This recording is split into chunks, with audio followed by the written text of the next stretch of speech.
Thank you. I'd like to recognize Chairperson Dr. Foxx. Thank you, Mr. Chairman, and I want to thank our witnesses for being here today to discuss this very, very important issue. Rabbi Hauer, I've struggled since the explosion of anti-Semitism on college campuses began after October 7 to understand why campus leaders have been so timid in their response. As you testified, the Orthodox Union supports Jewish students on many campuses around the country. Your organization and the students you support interact with thousands of campus faculty and leaders. In your opinion, why have we not seen a robust response from the universities? And I'll do some qualifiers. Is it cowardice? Is it that they actually support Hamas? Is it that they don't want to offend foreign donors? All the above. What is it that's causing such a timid response?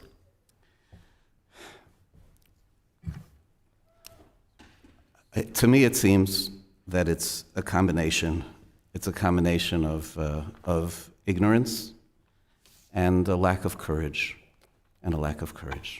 Ignorance, I don't know that people have taken the time to look at the hard evidence of what the Jewish people are facing, what the State of Israel faced on October 7th, what it has faced since really the beginning of its existence when it was announced, and when its creation was announced. They haven't looked at a state which, if you look at a picture of the Supreme Court of Israel, or you look at the picture of the faculty of any hospital in Israel, you will see a mixture of leadership of Arabs and Jews, and they don't understand that on another side there's literally an assumption of a state that would be Judenrein, that would be empty of Jews.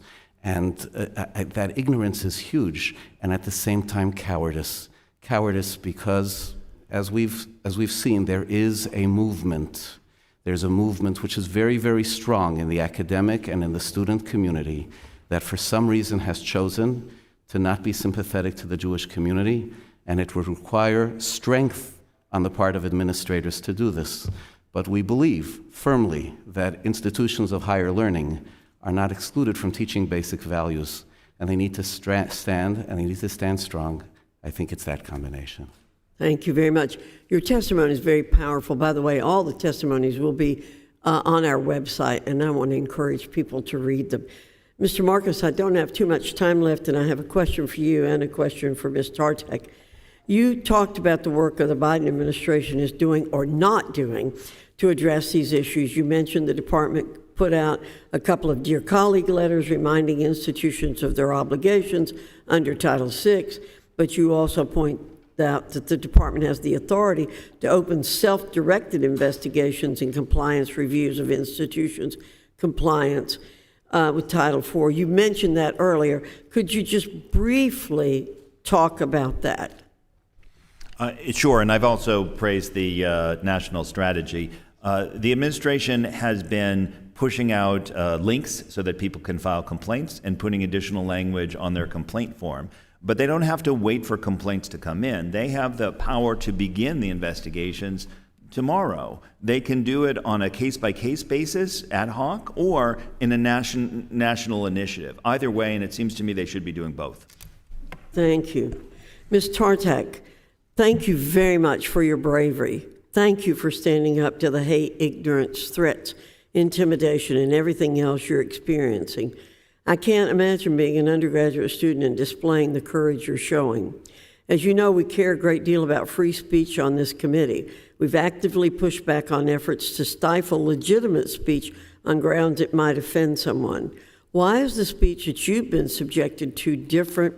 In other words, what's meant by phrases like resistance is justified?